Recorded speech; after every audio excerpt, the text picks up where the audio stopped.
Welcome Okay. to Fruit Chat, Dhruv. Let's Fruit Chat. Um,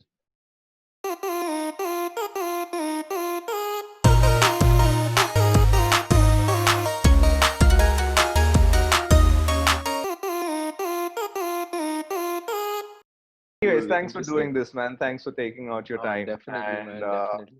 I've been following your music since about a year. I think when you did your tour last year, that's when I started following you on Instagram. And I'm glad you're Cool. here and I'm glad we're talking to you. So let's Fruit Chat. Oh, definitely. Let's go, man.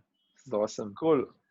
So Ayush has introduced yourself. I'll just give you a bit of an intro myself about me. Cool. Um, I am currently not working anywhere. I'm a marketing guy, but I don't like it. I don't want to do it full time. I want to do music full time. So, two things Hmm. that I'm really passionate about is music and science. So, I'm a singer songwriter. I also write songs and I release my own songs. Two of them are on Spotify. And besides that, there's Fruit Jam, which is like a passion project of ours, mine and Ayush's. And we just love the independent scene that's coming up, and we're trying to do our bits in whatever way we can in order to encourage the scene and in order to connect people to each other. Besides that, I love science and I do a degree in astrophysics, and I'm almost done with it. And that's basically me in a nutshell. That's awesome, dude. So wait, like, are you in college? Because you're like doing a degree in astrophysics. Right. So I'm doing a distance learning degree. It's a university in the UK called the Open University. I've never been to the UK, but they send me books. We have face-to-face tutorials. All the experiments are designed online. Like even though I'm doing a degree in astronomy, I can get all the practical stuff done. Like I can remotely access telescopes in other countries and Hmm. stuff like that. So it's Well, that's all interesting, man. yeah. Even I was pretty pleasantly surprised by how it all came together. But I've been doing this for like I think I'm like the guy who took the longest amount of time to finish a 3-year course because it's been 6 years since I started my degree, and I'm going to finish it next year. And I remember, Oh, so wait, yeah, so you go did ahead. it after like your bachelor's, or is this your bachelor's? This Or is like, my bachelor's. I oh, dropped out that's of normal college and I enrolled in this because college was not working out for me. cool. That's interesting. Yeah. I remember vividly, like I met you around 5, 6 years back, and you were like, "Oh my God, this guy's so cool! This guy plays guitar and all those things." And this guy studies astrophysics. Then I got to know him, and Here Yeah, we and the are. coolness just went here we down. are. So, how about you? How about you? Give us a brief about yourself also. How did So I'm a singer-songwriter. I'm sure like you guys know that's why I'm here. I study in the US. I'm studying math and philosophy. I'm 19 years old and I live in Delhi. I mean, that's pretty much it, man. Like, I don't know what to say more about math? myself, What but like uni do you go to? I go to University of Washington in Seattle. Oh, Okay, that's a good place for science. specific Yeah, wise, it's is there a yeah. reason for math or philosophy specifically, or like it just came out? I've Turned out to be? So I really wanted to do math when I was in school. Also, I like really liked doing it when I was in 11th grade. You know, this that trig and everything you did, and it was calculus, and I really liked that. So I decided to study math because it was just so interesting, like that abstract nature of things. You know, there's because I don't do applied math. I'm like more into the theoretical side of it. So just something that's like in your mind and you're developing it, and there's no sort of application involved. That sort of intrigued me and it was very fascinating. So I decided to do that in college. And then when I went there, I took a bunch of philosophy classes because my brother was studying philosophy in college. And I was like, this is really cool. It's interesting because you get to read a bunch of stuff, and it's like so funny. And that's also abstract, like philosophy is very abstract. So I kind of related it to math. And then I took a class of philosophy of science and philosophy of math, and then kind of just interlinked. And I was like, I'm going to study that as well. Just that's how I decided to study And those two how So did basically, subjects. you're how did majoring in math and you're minoring in philosophy. Is that how it So is? as of now, I was double majoring, but Oh, okay. now because of some issues, because I'm here now and like because of COVID, I've had to change my plans. So I'm probably just gonna minor in philosophy and minor in drama. Just funny because Hmm. and like major in math, yeah. So how Nice, did man. music fit in this equation? Music is, I don't know, like music has never been like in the equation for me when it like came to like institutions, like I've never wanted to study music or something, but like outside of that, I've been doing music for a while. That I was a drummer. I started like learning like in a music school when I was like very young, and I went to a music school in Delhi. And I was there for 6 years, and I learned like proper like theory and everything. And I had like a teacher who went to Berkeley and everything, and that's how I got into music. And then after Right. that, like years later in 2017, and I started writing my own stuff and So like have you did like taken the Trinity grades in drums and all that? yeah, I've done rock school. So I've done like rock school. There's like a bunch of certificates also. Yeah, I was like kept, but I Okay, did so rock school. you're like a drummer. Yeah, like I don't know, like if I want to put a label to it because I don't play any, like I don't play that often anymore because at that time I was like practicing, like I was practicing a lot. I was playing, but like yeah, like institutionally, if you have to say, like if you have to like put it in like a documented sense, I'm a drummer, but I like songwriting way more now. Like Right, like I find right. it So more you started interesting off at as this a point of my drummer. life. Yeah, I started out as a drummer. Nice. That's kind of similar to how it turned out for me as well, because I started out with the piano when I was like 4, and I went through all the grades and stuff like that. But these Hmm. days, I almost never play the piano. I completely transitioned into guitar and songwriting, and I rarely go back to the piano. I mean, I still do a little Hmm. bit of things here and there, but primarily I have sort of, gotten into the guitar. That's cool. I think guitar's like such a it's an instrument that everybody can play, like not to like say shit about guitarists, but like to begin with, it's such an easy thing to pick up. Like, you can learn chords and you can play a bunch of songs that you've like heard since you were like a little kid. So that sort of I think motivates you, like because that learning curve at the beginning is very like it's not that steep. You can just quickly pick it up and play a bunch of songs. I mean, obviously after you have to do a bunch of stuff to get better at it and like, Yeah, because play solos and all of that. I have always heard a counter opinion to this. Hello, hello. Yeah. I You're think I stuck. lost you for a second. Yeah, yeah, you're saying I'm something. stuck. Yeah, yeah, you're I stuck. mean, right now everything's fine. Go I think ahead, we're back. Khatri. Hmm. Hmm. Khatri, go ahead. Oh, sorry, मैं बोला था तो उसको बोलना. I'm like Yeah. just listening to that. So yes, I have heard, I have almost every time heard a contradictory opinion to this, that guitar is a really tough instrument to learn.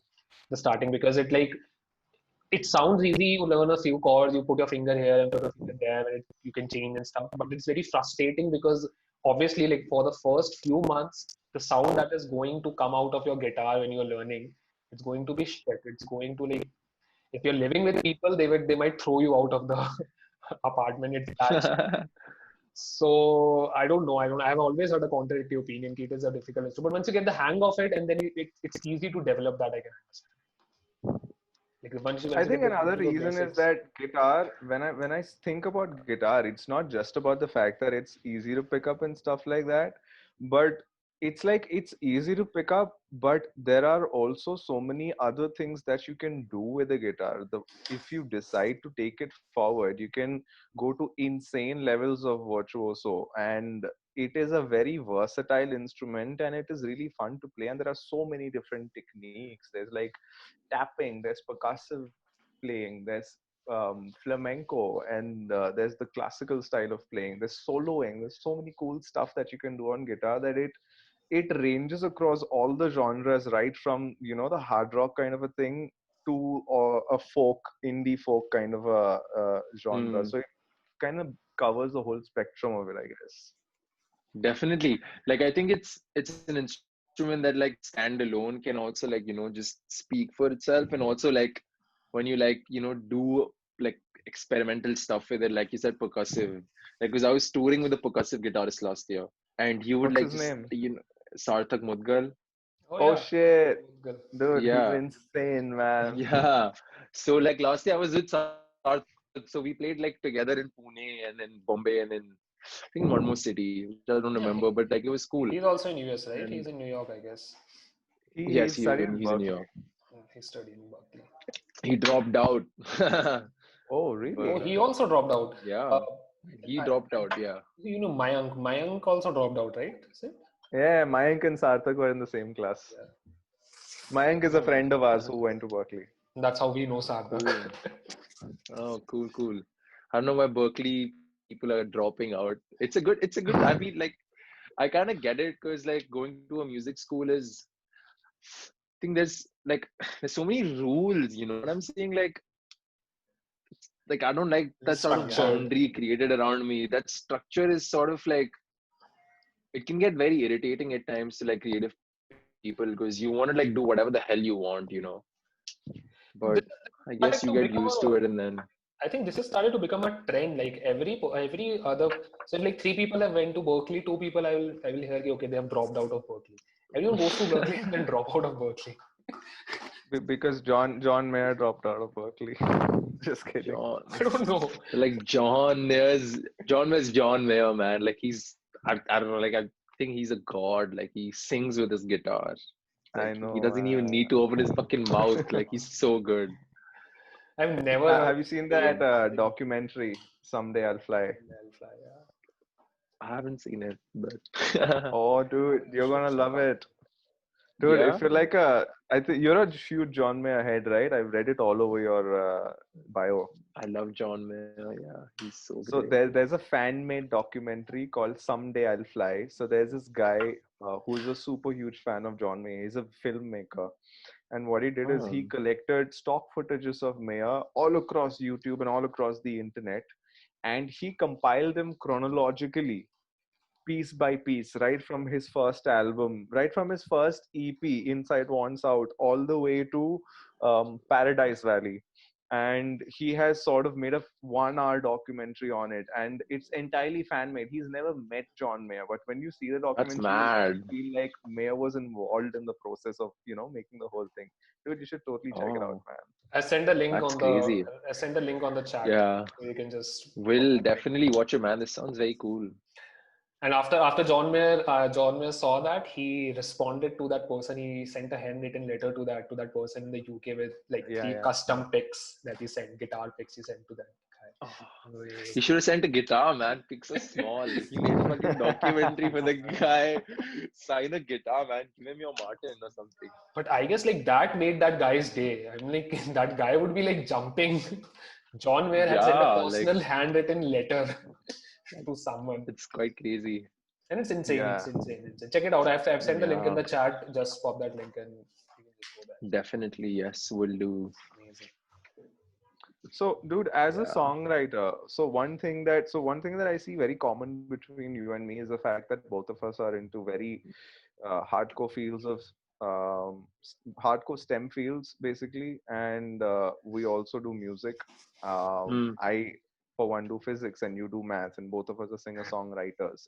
But what I try to do is physics really inspires me. There's this whole thing called science and physics philosophy, which you obviously know about since you're studying philosophy as well.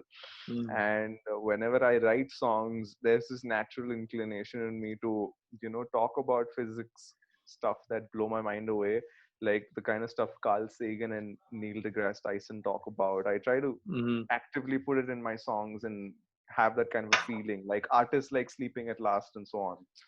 uh, do you try to do that with math as well? And do you actually try to merge the fields together in songwriting?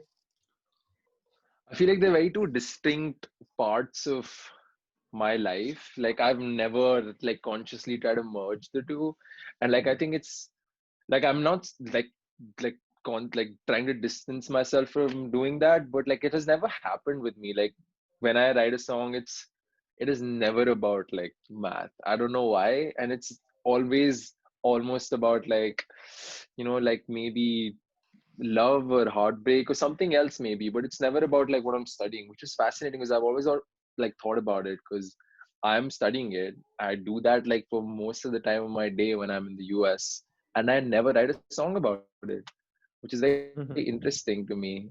And I've always, I mean, I will try to write. Because I never like written a song to write a song. So I've never like put an effort into writing a song about it, like about Right. math, and it has never happened also. So I think it maybe it happen in comes. the future. I don't know. I think for Sid, I think it comes naturally to you. Like if you're writing a song about love, you will subconsciously build some physics around it and put it into the song. And that is very person to Kind person of. I different. mean, You don't actively yeah, I think about, guess. "Ki, I have to put some sort of mechanism in place to like instill physics in it. I think it comes naturally to a person. Like if you're writing a song like Gravity, that's like, it's like physics, and like Yeah. that's a brilliantly written song. Like the songwriting is so insane. Like I would have, I don't know, like it's his experience. Obviously, he's been writing songs for so many years, but like to write a song like Gravity of that stature, it's insane. I mean, I hope I can do that in the future. Right. Dude, Gravity is just bomb. The whole album is bomb, man. The Continuum album.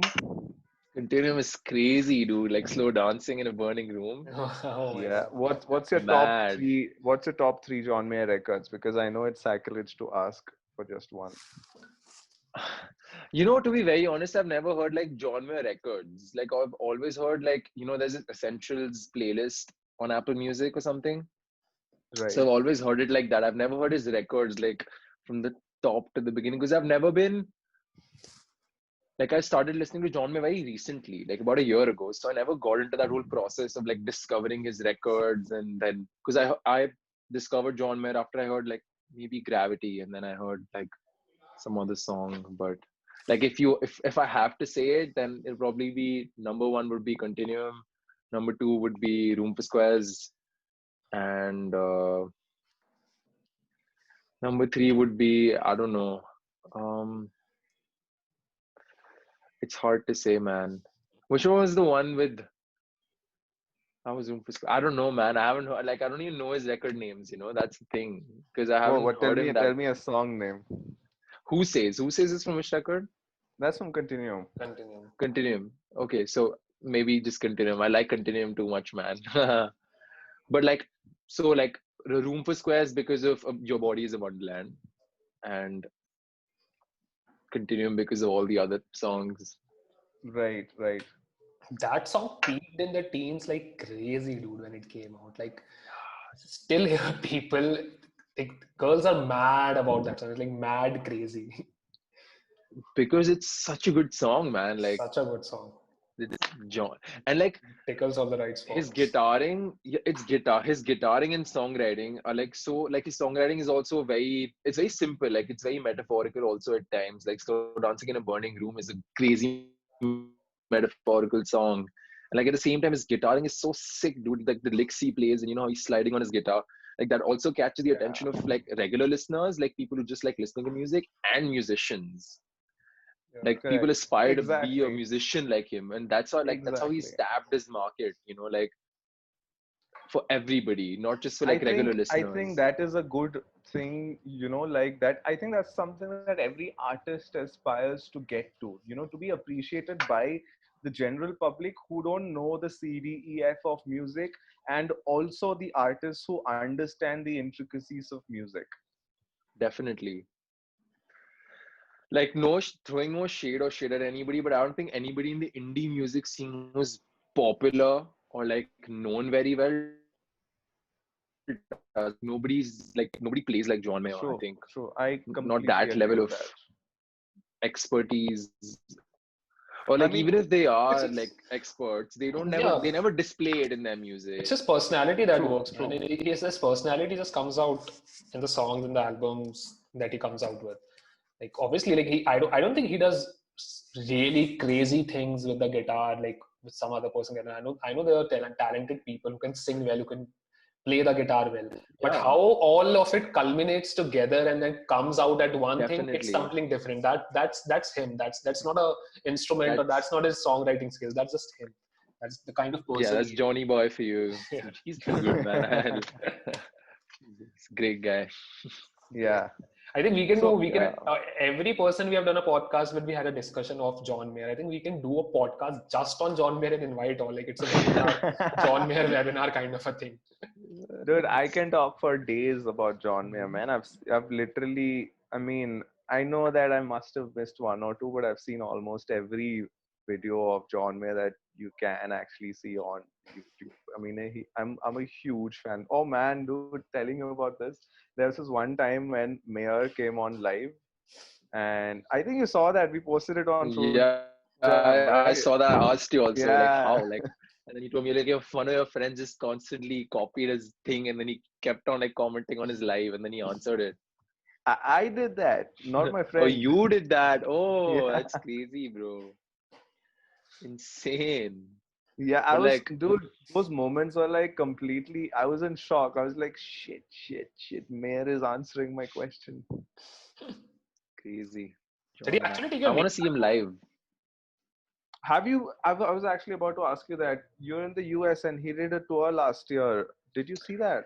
Did you see him? No, because he never played in Seattle, which was kind of sad. Oh, okay. But yeah, I've seen a bunch of other people live though in Seattle, which is great.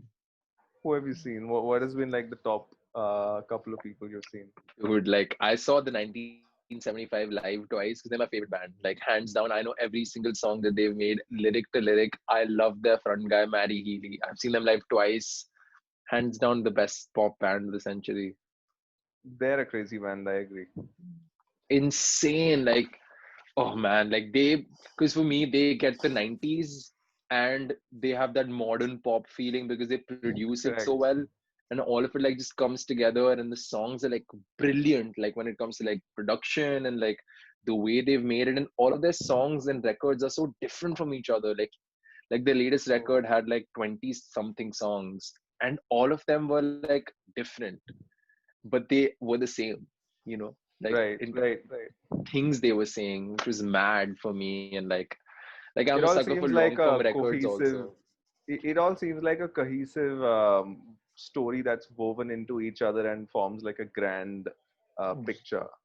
Yeah, and like it's like some of their songs didn't even have lyrics or like even like very minimal lyrics. And like even if it was just like sonic sounds playing in your ear when I was listening to that record, it was sort of making sense to me because that emotion was flowing that way. Dude, they're crazy. I agree, man. Who else? Who else did you see? I've seen a lot of hip hop artists. I've seen Travis Scott. I've seen Nav because I listen to a lot of hip hop also. And I've been to like two so fars in Seattle, so I saw like these local indie acts there, and just that actually. So you released your debut EP this year, but last year you did a tour of the to promote your EP, right? Yeah. Majorly, like I've read and I've heard all the four songs in the EP, and my personal favorite is Stay. And besides the EP, I love Sincerely Love as well. I was Cool. playing Stay on loop today, man. Today morning, I woke up and I was just playing it on loop. Really good stuff, man. I love it. Cool. Thank you. Thank you. So the whole concept of the EP is this whole juxtaposition between having comfort and toxicity in a relationship and getting to experience both of them and acknowledging both of them at the same time. Hmm. And this is like what kind of, this obviously stemmed up from a heartbreak kind of an experience, right? Hmm. And was this Yeah. the first time you were writing from your personal experience, or have you actually written songs before this and this is like a maturity kind of a version of your personal songwriting journey? I mean, I don't know if I'm going to say mature or not, but like I've been writing songs for about like 2.5 years now, and I wrote a bunch of songs in the beginning, like a bunch. Like I had this notebook which was filled with songs. And Right. then like for this record, I actually decided to do three songs. And like the title track, which is Heartbreak Paradise, and also the name of the EP was not written until halfway through I was done recording the EP. Okay. Oh, So like that, that whole sort of narrative that I created around the music happened in the studio because I went to the studio and I told my producer, I was like, I've written a song recently, like because I was listening to the music that he was sending me mixes and we were recording in the process of production. I got so inspired to write a song that would encapsulate the entire feeling. So I wrote Mm-hmm. Heartbreak Paradise. And then Okay. that's how the whole thing happened. So Stay, she came in Sober Up, like three songs that sort of I wrote. They were like they're old songs. I wrote them in 2017, I think 2017 end or 2018 beginning. And then Heartbreak Mhm. Paradise I wrote in 2019 when I recorded, and then just did it. Yeah, Right. to like give it this sort of so that it doesn't like seem haphazard. And then because I think like even like felt personally that after the introduction of that song in the EP, there was a sense of flow, because in the Mhm. end the song is also very like it's a very simple ballad like Heartbreak Paradise on the keys. It's like, come on my love, I'll break your heart just now tonight. Like again, it's about like how things are like things can happen again. There's a sort of end, Right. and then it builds up to like it's gonna happen again, which always happens with everybody, because there's no sort of end, there's no permanence to an end, because there's always a new beginning. So there's that sort of feeling also. So this particular song, Paradise, which came later on, which actually came to define your EP. I mean, even if you look at the title, it is like a juxtaposition. It's heartbreak and it's paradise. They don't go together, but Yeah. you talk about it in that particular way wherein they coexist. Now, a lot of songwriters, they actually um, have a couple of tracks, about like 15, 16 tracks, and then they do the track listing, and then they bring forward a couple of tracks and be like, hey, these are the 7 tracks I want in my EP. But yours happened slightly different, wherein you were actually making the EP and then this song came out. So were you actually trying to write a song with the intent of putting it in the EP, or was it something more organic which just came out and you were like, okay, this song sounds like it could fit into the EP? It was very organic, like in terms of the process of writing it. Like there was no intention to like make it like the title track or even a part of the EP. And like when we started, like when I decided that I want this to be a part of the EP, the sound was so weird. Like we started producing it as a pop song, like electronically produced drums, and there were these little, I don't know, xylophone thingies in the back which sounded really weird. And then that we gave it that sad vibe. I think Heartbreak Paradise as a song has progressed in the studio so much. Like we started as something and then ended as something which is so simple and like Right. emotional at the same time. And there was no intention, but it just sort of happened to How long did be it take like that. for that song to be complete? I wrote the song in a day. Like I usually write most of my songs in a day. I've never written, and then it just took to I don't know, like two Okay. days to record. Yeah, like 2 days to record, and then one day for like production and like the keys, and the other day for vocals, and then obviously like the time it takes to mix and master. So sorted in a week or so. Not in a week. So the mixing and mastering of the record was a pain in the ass, dude, because I went back to the US for college, and then it took. I was not happy with the mixes at all because my producer and I weren't like we never sat together for the process, because I went back and we finished recording the record about 4 5 days before I left. So when I left, he started sending me mixes while I was there, and I wanted to change a couple of things because the time difference, it was so haphazard. Like we couldn't even like get on a call properly and discuss what I wanted. So it took a while to mix it, and I came back in December that same year to finally sit in the studio with him and mix it, and then we released it in 2020 April. Like That must after have like been a doing a frustrating wait, dude. it was okay. I was very satisfied because there was no rush for me to do it. Right. I was like, there's no expectation. Like it's my first record and nobody gives a shit. Nobody even knows who I am. Like, there's this sort of comfort that I also had. Like, nobody's expecting me to take out a record. Right. So I can take as much time as I want.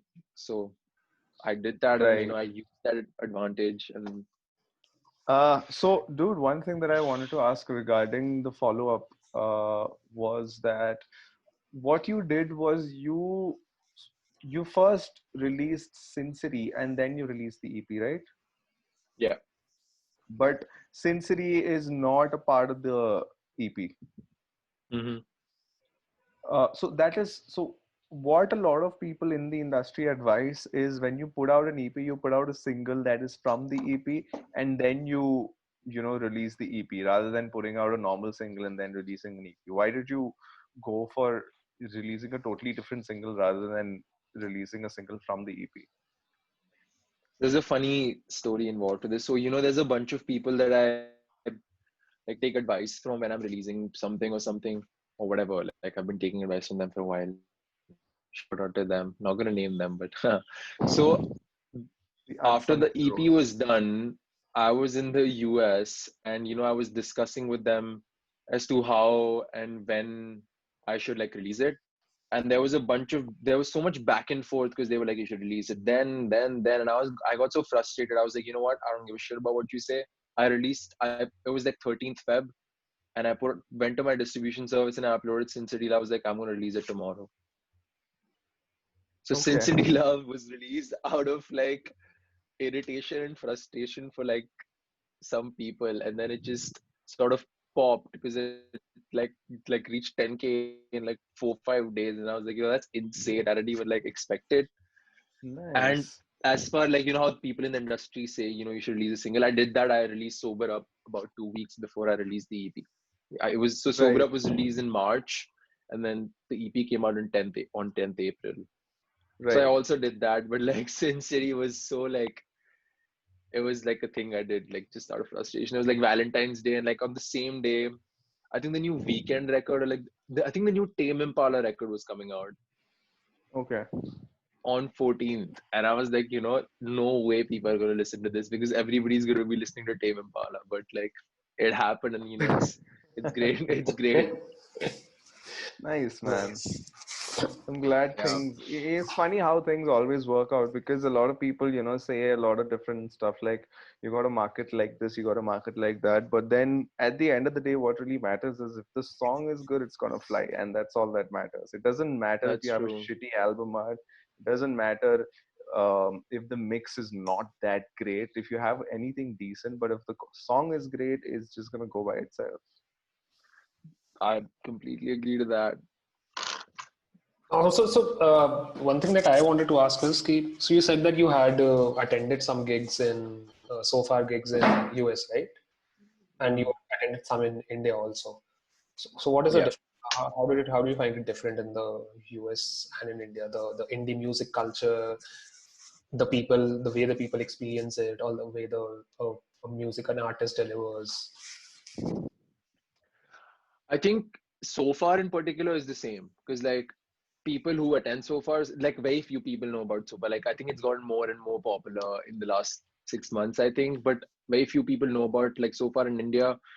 So only people who really like music or are into the indie scene attend Sofas. So they're very respectful to the artist. They keep shut when like the artist is playing. So and similarly in the US. So when you compare like the so far experience, it was very similar, like in Seattle and in Delhi or in Goa or wherever. Okay. But like otherwise, I think when you're playing a gig at a bar in the US, people just like I'm not gonna say people keep quiet and listen, but I think they're more respectful in a way. Like they're not gonna like make so much noise, which happens in India so often. Like people happened with That's me true. at so many venues. Like people just don't stop like shouting or talking at the top of their voices, which gets really frustrating for the artist. And you can't say much, because That's you don't want true. to call someone out like because you also have to understand they're there to eat, but like Right. you also have to understand that you like doing your thing, so that is very different. If I compare like big concerts, they're also pretty much the same, man. Like I think also like another thing, like for so far they don't pay in India in many cities, but like in the Yes. US they have like a flat fee that they pay to the artists, which is good. Right. And I think they should, because I think also they do that in full-time cities. I think Delhi is a voluntary city, it's not a full-time city yet. So I Hmm. think yeah, in India there is no full-time city. I think every city is on a volunteering basis. I don't think they have like a so far yeah, particular city started in India as far as I know. but Started recently. yeah, I think that's true. That should happen though. Like there should be like a full-time city in India, especially I think in Delhi. Delhi is very active and like with the True. gigs, and now that Damien Rice has played here, so Oh yeah. it should be a full-time city. It's Yeah, officially verified. yeah, yeah. It's like, what do you call that? Damien Rice approved. Yeah, what do you call that? Like Christians do that, no? Like I forgot the thing. Uh, Baptized. Baptized kind of a thing. Like, yeah, Baptized. I'm baptized now by Damien Rice. But yeah, that is true. So so far, I have also experienced that indie scene in, so because the kind of people who are coming to attend your gig at an indie scene or a sofa or a house concert or place like that, across the board, those people are like, they're music lovers, they're music enthusiasts. Yeah, No matter how much they have to talk, no matter how much they want to do, they will respect your music. They will keep your music at first place and then anything at second. So that is why I think the experience is similar, and because of that, the artist experience is also similar. But I do completely agree. I, as an audience, have like have been frustrated. I don't do music that much, but I have been frustrated in pubs, like they're shouting. I cannot hear the person who is singing there. It's like just hmm, it's just there, like they're just paying some money and they're just getting out of it. yeah. Yeah. It's very I mean, irritating. Like especially like that's how as an cafe artist, gigs it's are for artists, I guess. It's just money in yeah. the bank. Yeah. And it's not even that much money, man.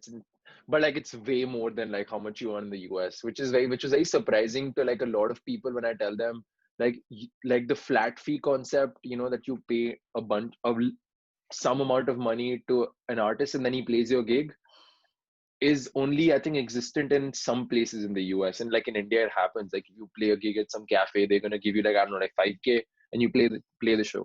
But in the US, Right. you have to like there's a system where you have to like either you tell the restaurant or the cafe that you're gonna get these number of people, and if that doesn't happen, you don't get that much more of money, or you get tickets, you like make it a ticketed event and you sell the tickets and that's how you make the money. And then there's obviously the hat system, so there's no flat fee concept in a lot of places in the US if you're playing like cafe gigs, But that which is that Right. is is not. better, I guess, because we have been debating on this a lot. Like so, like when we were doing Fruit Jam gigs, I always had that thing where I was like, there an artist is coming and performing, and we are doing everything for the artist. We want him to perform. We want the audience to listen, but the artist itself should have some onus on himself, something like he should Mm, be able to get that kind of an audience, his audience towards it, because most of the times we have also seen that we are just like, okay, artist is coming and then they are just bland and they don't do anything, they don't promote, they don't put up a story or whatever the kind of promotion that we I want. mean,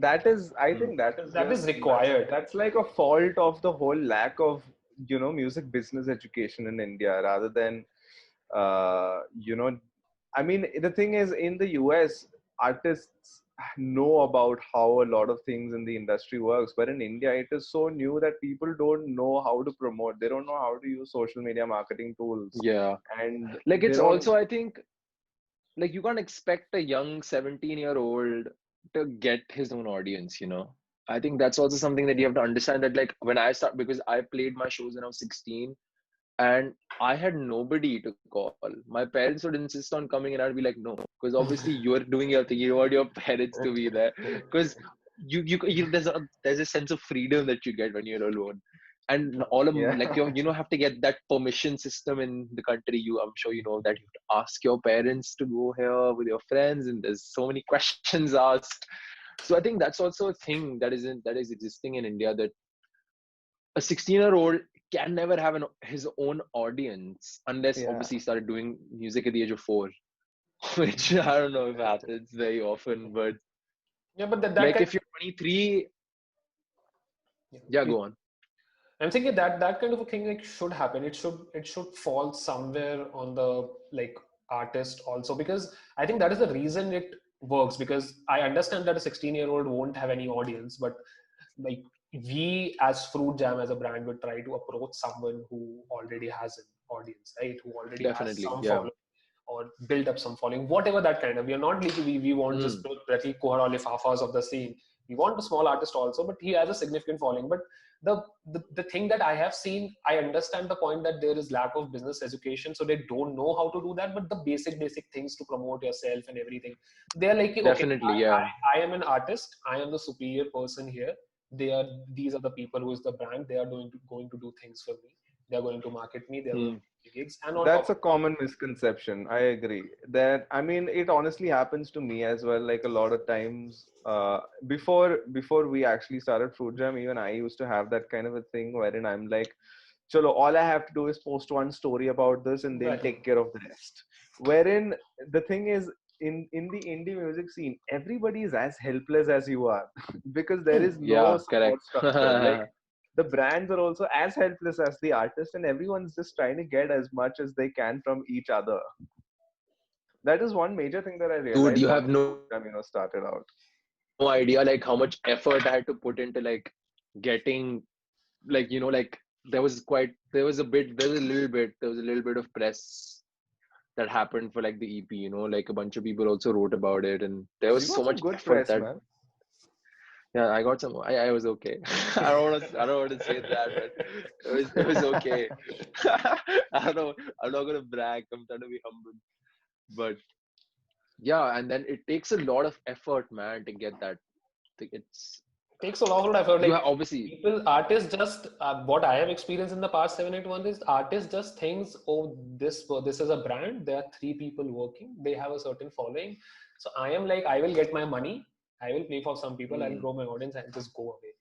But that is not hmm, how community works. That needs yeah, to be taught a that lot, is not. because that thing, I understand it is very difficult when you say that in US it is a strict rule, it is a strict structure that you have to do that. But that works Hmm, for a reason. That because when I am promoting someone, if I am good at something and someone else is promoting for me, it won't go that well. If I go out and promote myself in what I do and what I'm doing, it obviously gonna result in something else than the other person is going to promote. So yeah, that is something that needs to change. Dude, so talking about PR, I actually had this question within the whole list that I made as well. So, how can you break down as to how you actually got so much PR attention for your EP, and how other people who are looking to do similar things can actually do something similar to what you did? a magician never tells how to do his magic, man. But but like I think some of it happened because of being completely honest, it happened because of Instagram ads, which was funny. Like I never expected it to happen that way. You can promote your post Yeah. Right. on Instagram, and I did that for like some posts, and you can obviously like customize it to like places and like people who like this or that hashtag or whatever, and that's how some of the press happened and got it like EP got attention, and the rest it happened, man. Like it happened because some people helped me through the process and they knew people, and then they just I have some people who have been very kind and helpful, and it happened because of them. Right, right. So it's like a combination of having connections in the whole scene plus the ads thing that you did. Yeah, and obviously there's like a bunch of like blogs and everything you can write to, like Wild City or like Humming Heart or like Rolling Stone maybe, and then Indian Music Diaries. There's a bunch of people you can also write to. They don't always respond. Like Humming Heart has never responded to me. But obviously you can try your hand with like writing to people, or like I think writing is a good way to start. You should. Do you wanna send a message to Humming Heart? No, man, just listen to my you send them this podcast. But like I don't know, man. Like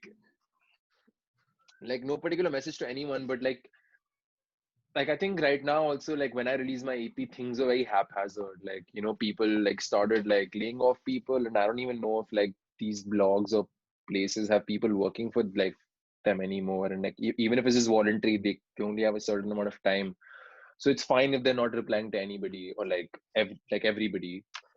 Right. So but it happens. You can write to people, you can reach out to people. Don't DM them and pester them with your messages on Instagram. Hey, check your DM. Don't message them on Facebook to check their DMs.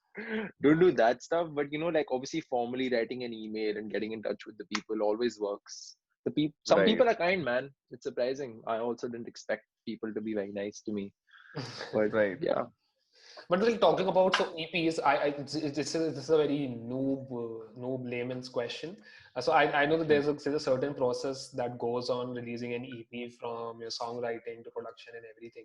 Is it different in different demographics? Have you experienced that? So is it like is there something different that you do in US when you're releasing a EP, or something different that you do in India? Or like Oh, it's essentially under one umbrella and it's the same. I think in terms of making the record, it's the same. Like you obviously have to record, mix, Obviously, master, yeah, and then yeah, distribute. Like yeah. obviously, and then in terms of PR, I haven't personally experienced it, but it might be the same, man. Because obviously you can use the same distribution service, and then you can write to people who are music bloggers or like magazines in the US. I think it because I have sent my music to some people in the UK also, Hmm. and it works on an email system. Yeah, I think email is the way to go, man. That's how it works. Obviously, you can't write to like Rolling Stone America or like the Rolling Stone Global or whatever, and then Right. expect to have a reply. Obviously. No unsolicited emails to like the big names, but you can obviously write to like if you're starting, and obviously it's also stupid to expect that your first EP or your first single is going to be written about by the big names. Basically, you Start got to slow, and be aware obviously, of where you stand in the scene. yeah, you have to know like you obviously build your media portfolio, and then obviously you get more and more attention because all these people follow each other, man. Like Indian Music Diaries is followed by so many people and so many music bloggers, and if they see your thing on there, they will listen to your music, they'll write about it. So start off slow and then it just picks up and then it builds up. That's how things have happened for me, man. Right. What were like the major struggles in terms of writing this EP? Not just in terms of songwriting, because I understand that when you make an EP, it is much more than songwriting, because songwriting is where about 40% of the job ends. You still have the remaining 60% to educate yourself on the whole distribution thing, on the Hmm. whole marketing thing, and all of the other dirty work, if you want to call it like that. What the major struggles that you faced over here? Like I said before, man, some people have been very kind. So last year when I was playing So Far Delhi, I met some people who've been helping me quite a bit, and they only like guided me through the process. I mean, obviously I read about distribution on the internet, man. We're living in the age of the internet. It's very easy to like record a song and put it out now.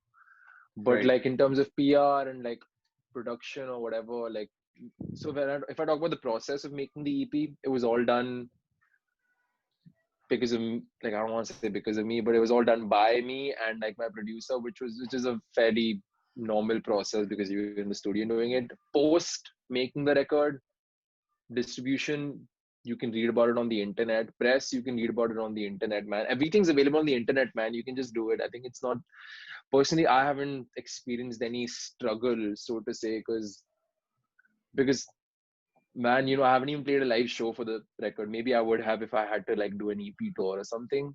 Right now, I just had to like distribute it, and make sure that people listen to it, which isn't a very hard thing to do. Hmm. But if Did you have to something. line up it.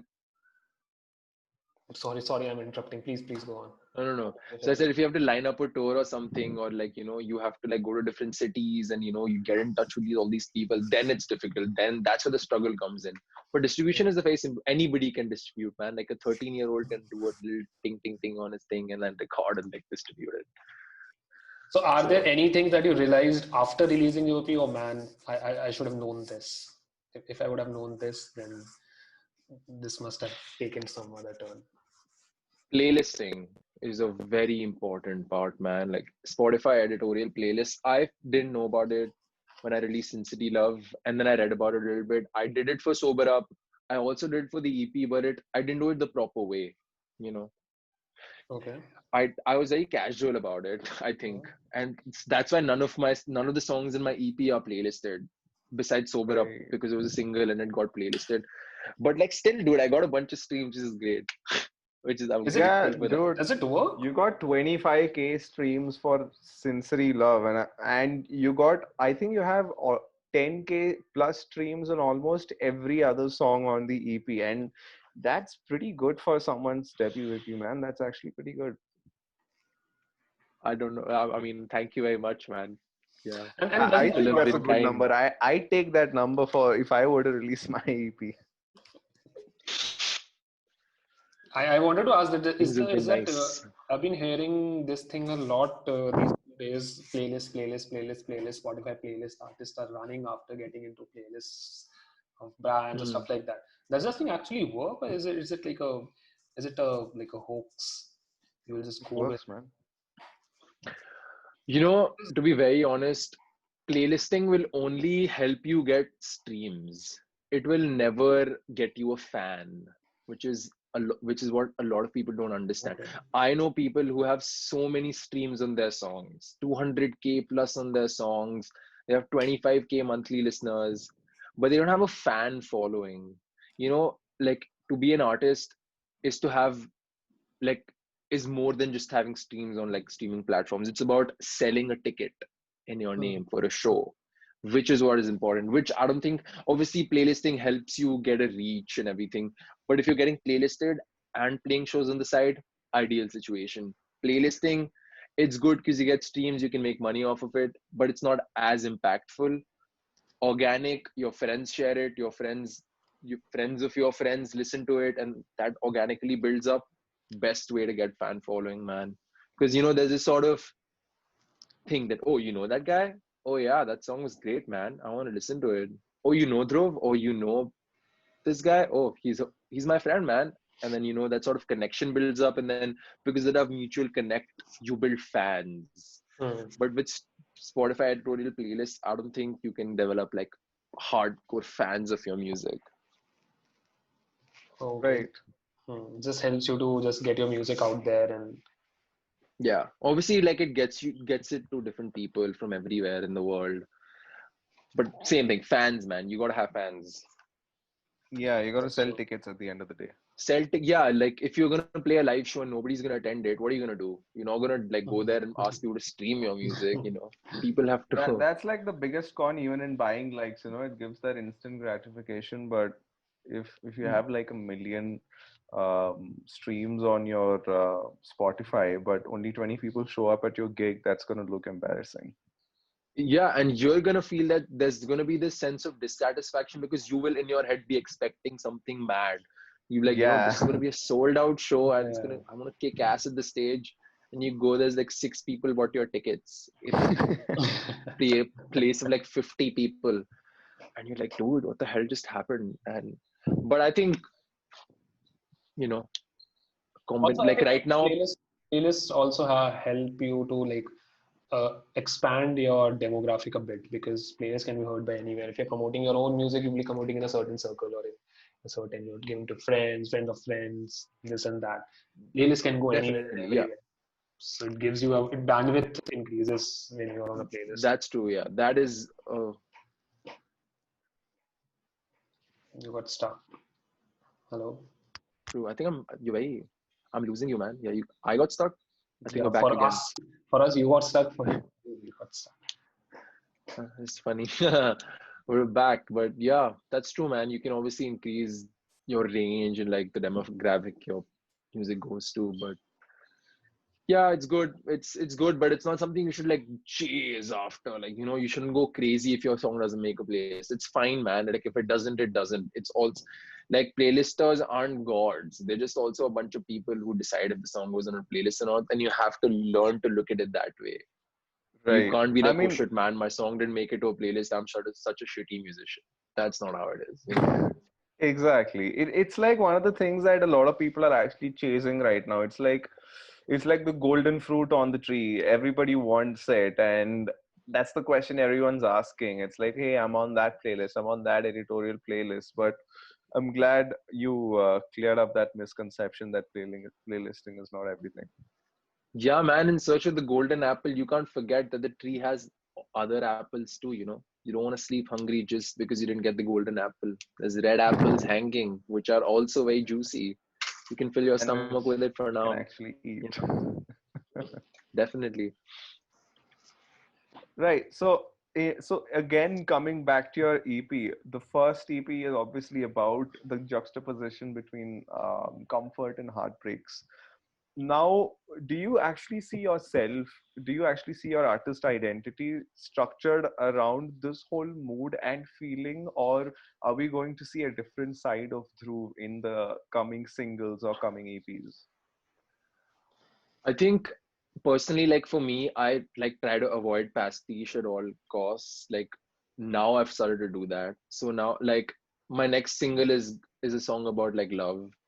And probably the next song is also going to be something like that, like on those lines. Like I've decided that this year is going to be something that builds it up to that, like, oh, is he like a heartbreak kind of guy? And then I'm going to like get that dynamic shift and maybe write about, because I'm like right now I'm writing about something else. Like I've been writing about a bunch of things. I'm writing about like summer or something, which is not related to love or heartbreak at all, or like different things, because I believe there's no permanence, man. A songwriter can write about anything. Like it's obviously personal, but it's also like a skill. Like you need to know how to write a song more than like it's Mm-hmm. just instinctive. So yeah, I don't know what's gonna happen in the future, but I'm sure there's not gonna be this sort of. I'm not gonna let people like type cast me into like, oh, all his songs are going to be about love, or all his songs are going to be about like heartbreak, because I don't want that, man. Like personally I feel like I wouldn't evolve, because I want to write a song like Gravity, like I said, man. We're back at that. John Mayer is a god. Full But circle. yeah, so like you gotta kind of expand Everybody your wants to write a song about like Gravity. I wonder what John Mayer would have thought when he was writing Gravity. I want this song to be sounding like this. I am a Yeah, fan that's of what this. Mayer says as well. That's what Mayer says as well. And there's this interesting thing that he says that, for every songwriter, it is almost impossible to reconcile between the songs that you love and the songs that you write, because Very you true. always see a huge gap between them and you're always trying to cover that gap. Because I'm Hmm. like, I want one like Gravity. And I make a song and I'm like, hey, this is not like Gravity. And it's kind of like you should be I don't think okay it is with going to happen. If you end up writing a song like Gravity, I don't think it's John gonna Mayer be did a like good job. Gravity. Then John Mayer didn't yeah, do and a like good I job. think yeah, like also like if you're, I think to write a song like Gravity, when like people say that, I think they also mean that, write a song that is so like nice, it's so great, and like it, it's Yeah, very yeah. Like everybody is like not humming like, that song. yeah, like it's reached so many people. It's a sick, like sick guitaring that's, it starts in such a cool way, man. Like that atmospheric drum snare kills me every single So time. tight. Yeah, it's so tight. Like it's perfectly like done. So that, and like the songwriting is also crazy, but you know, it'll happen Yeah. soon enough. I think Yeah, I think John Mayer has also said this. You should write your songs compared to nothing. yeah, Like True. yeah. don't That compare is it to very true. anything. Yeah, like So just he says that in this interview where I think there's a show called MTV Songwriters or something like that, where he explains yeah. stories behind the songs that he writes. Oh, It's an interesting show, man. I don't know why they stopped it. It's called Storytellers, not Songwriters. oh yeah, I've seen that. I've seen that entire thing. It's crazy. Yeah, he Yeah. talks about Who Says, Heartbreak Warfare, Yeah. and a lot of Your other body is a songs. wonderland and everything. Yeah, Yeah, I've yeah. seen that, man. Dope. Cool. Yeah. So man, so what's up? What's up next with you? When are we planning to go back, or are you planning to go back? I am hoping I can go back in. So I'm going to go back in January now for my next quarter of college, which is, I don't even know if that's going to happen because of the whole pandemic, man. Things are so uncertain.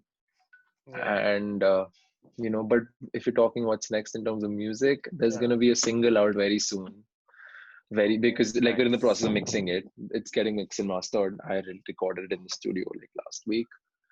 Okay. And we're going to get to that, and then maybe another single this year, and then probably something that is going to like be very different from what I did this year, next year. Maybe change of language. Maybe, I don't know. Are you Anything can playing? happen. Are you going to play somewhere Huh? live? Any sessions coming up live Are you going to play anywhere? There's nothing happening live, man. 2020 is gone for live Live as musicians. in like Instagram live, the new thing that is starting. Instagram live, the new. Zoom concerts. So yeah, I'm sure you've heard about this conference, man, all about music. Yeah, Yes, yeah, yes, yeah. yes, Yeah, yes. yeah. So like I'm a showcasing artist there. I'm doing a thing. That's what I have to do. Like so I got a call late last night at 11 p.m.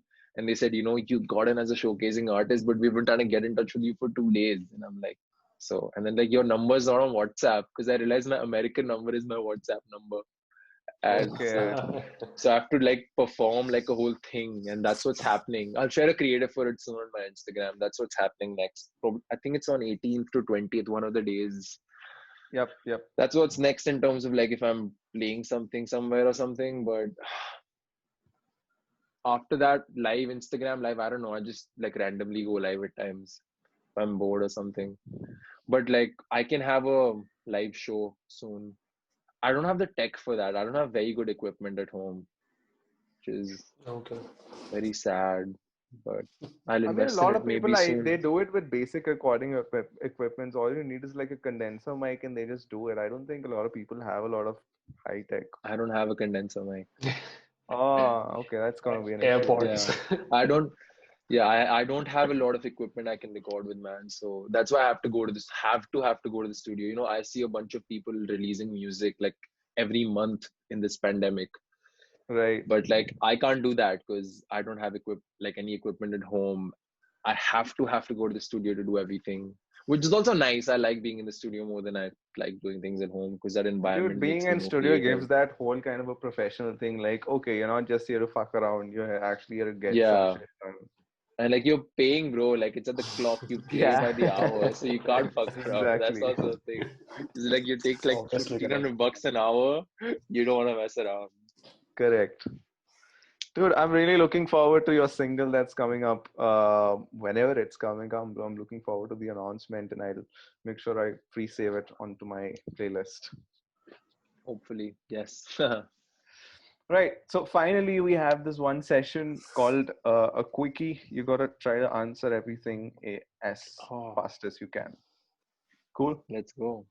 Yeah. No, Cool. no, So no hampers, no I'm hampers. nervous now, man. I'm kind of nervous. You've created so much like mystery around it now. Let's go. let's find out. Let's dig in. So number one, who in the Indian indie scene would you like to collaborate with? Tejas. Tejas. Ah, dude, nice. I love him. Yeah. What international artist would you like to collaborate with? The 1975. Maddie Healy. What's the favorite song of yours which you've released? Your own song. Um, Sober Up. One instrument you'd love to learn? The piano, like properly, like the grand piano. Nice.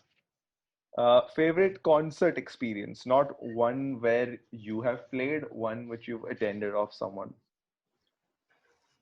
In terms of the whole vibe, Travis Scott, dude, it was crazy because And what about the he's one? one of the yeah. Okay, sorry, it's a Go quickie. on, go on, go on.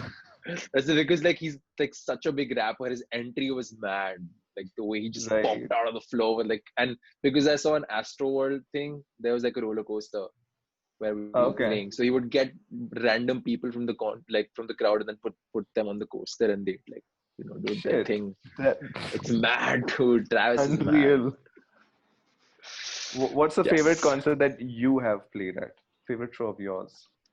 Favorite show of mine so far, Goa and Delhi. Both so far were great Why did you like them specifically? because of the people and like there were so many people. So far, Goa because we played at the Museum of Goa. It was a museum with like so much art around me and like the acoustics were great and like the people were there was Nice. like 100 people that day and it was mad. So far, Delhi, same reason, very nice place, about 80 to 100 people. And it was a great show, man. I got a bunch of, and I met the person who helps me at So Far Delhi. Like I've told you, people have been kind. Right. What would you do if you were not a musician? I would be doing something in the world of film. Probably making films or writing films. Okay.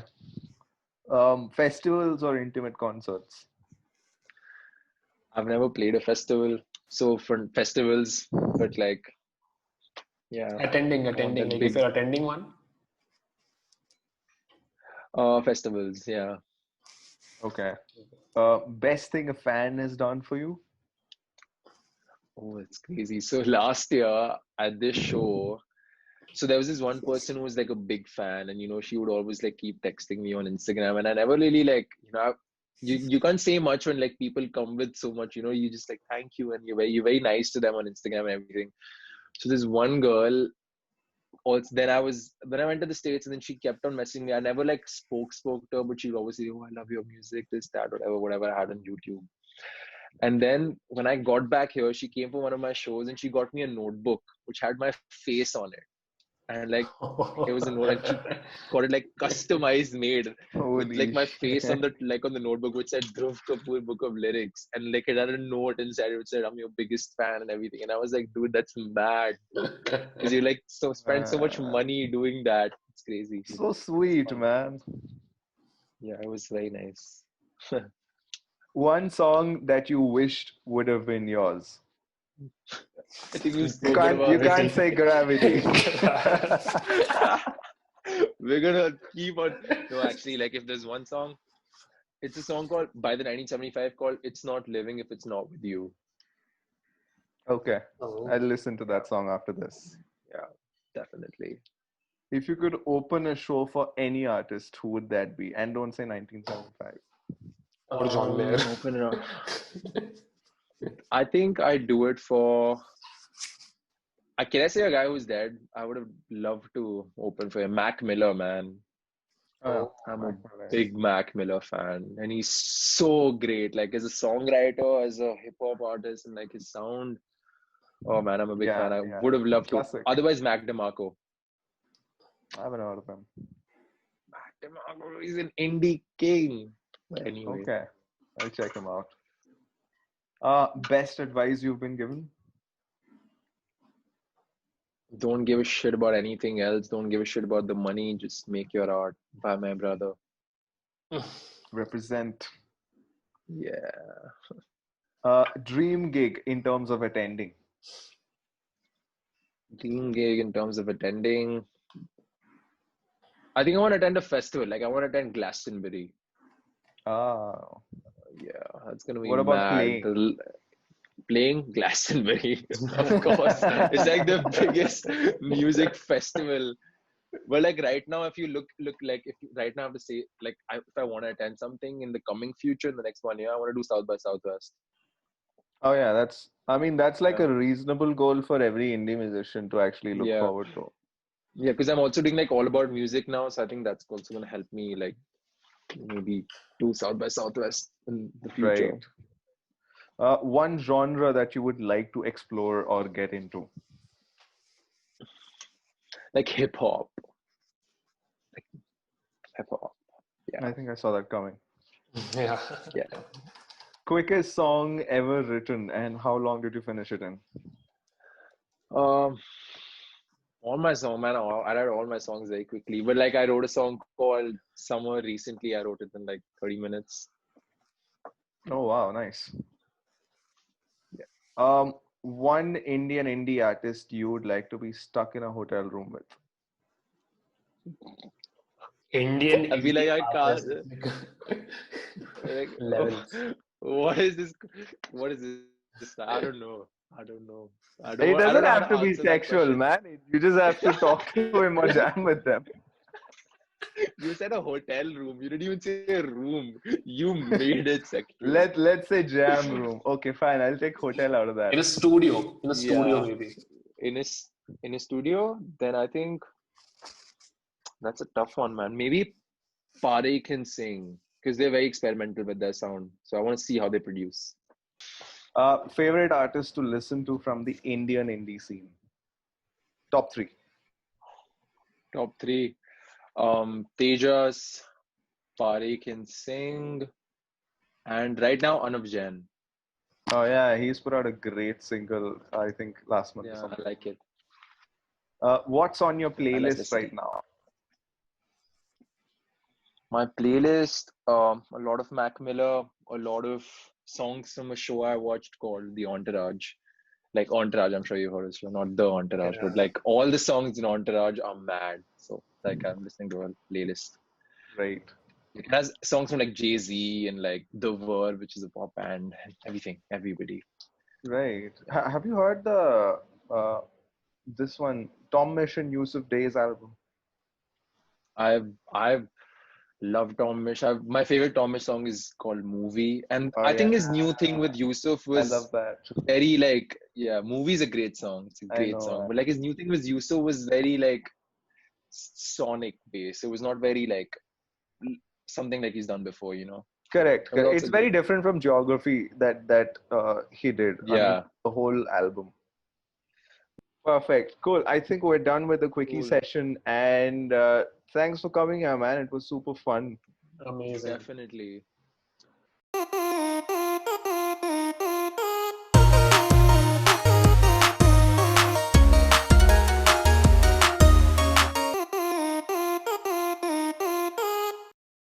Jai Hind.